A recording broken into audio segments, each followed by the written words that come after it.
3 Dharma seals. Every authentic teaching of the Buddha must bear 3 Dharma seals: impermanence, non-self, and nirvana. The first Dharma seal is impermanence. Nothing remains the same for 2 consecutive moments. Heraclitus said we can never bathe twice in the same river.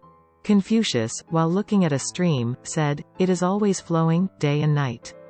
The Buddha implored us not just to talk about impermanence, but to use it as an instrument to help us penetrate deeply into reality and obtain liberating insight. We may be tempted to say that because things are impermanent, there is suffering. But the Buddha encouraged us to look again. Without impermanence, life is not possible.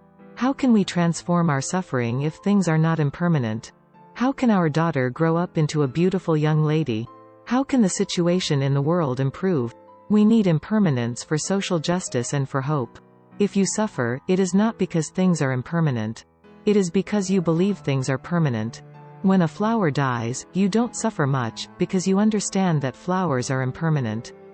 But you cannot accept the impermanence of your beloved one, and you suffer deeply when she passes away. If you look deeply into impermanence, you will do your best to make her happy right now. Aware of impermanence, you become positive, loving and wise. Impermanence is good news. Without impermanence, nothing would be possible. With impermanence, every door is open for change. Instead of complaining, we should say, "Long live impermanence." Impermanence is an instrument for our liberation. The second Dharma seal is non-self. If you believe in a permanent self, a self that exists forever, a separate, independent self, your belief cannot be described as Buddhist. Impermanence is from the point of view of space.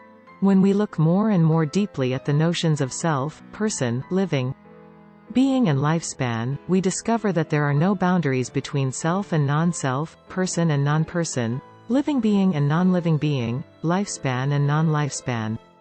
When we take a step on the green earth, we are aware that we are made of air, sunshine, minerals and water, that we are a child of earth and sky, linked to all other beings, both animate and inanimate.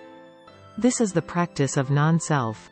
The Buddha invites us to dwell in mindfulness in the concentration samadhi of interbeing, non-self and impermanence.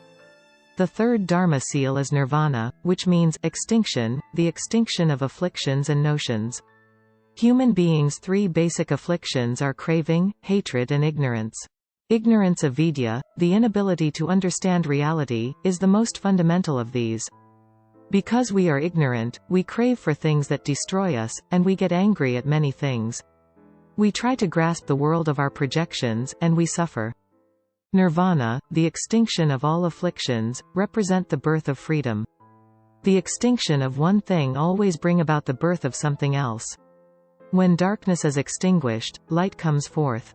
When suffering is removed, peace and happiness are always there.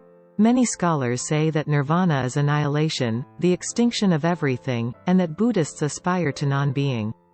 They have been bitten by the snake of nirvana. In many sutras, the Buddha says that although ascetics and Brahmins describe his teaching as annihilation and non-being, that is not correct. The Buddha offers us nirvana to rescue us from attachment to the notions of impermanence and non-self. If we get caught by nirvana, how will we ever escape? Notions and concepts can be useful if we learn how to use them skillfully, without getting caught by them. Zen master Lin Kai said, "If you see the Buddha on your way, kill him." He means if you have an idea of the Buddha that prevents you from having a direct experience of the Buddha, you are caught by that object of your perception. And the only way for you to free yourself and experience the Buddha is to kill your notion of the Buddha.